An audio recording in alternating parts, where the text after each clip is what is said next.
இதனால இவ்வளோ பெரிய இலையா இருக்குது அப்படின்னு பார்க்குறீங்களா? நானும் அப்படி தான் யோசித்தேன். இந்த ஒரு வாழை இலை வந்து டிமாண்டாக இருக்கப்போ இலை 5 ரூபாய்க்கு விற்கிறப்ப இந்த மாதிரி இலையை பார்க்குறப்ப 7 இந்த இலையை பறித்து நம்ம சேல்ஸ் பண்ணலாம் அப்படின்னு தோணுச்சு.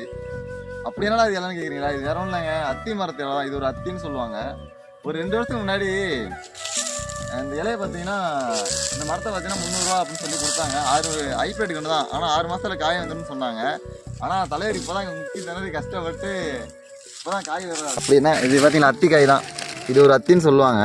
இதை பார்த்தீங்கன்னா நானும் பார்க்குறேன், தலைவர் கஷ்டப்பட்டு காய் வருது, கடைசியாக பார்த்தா அந்த மாதிரி கொட்டி போயிடுது. இது பழுக்கவே மாட்டேங்குது.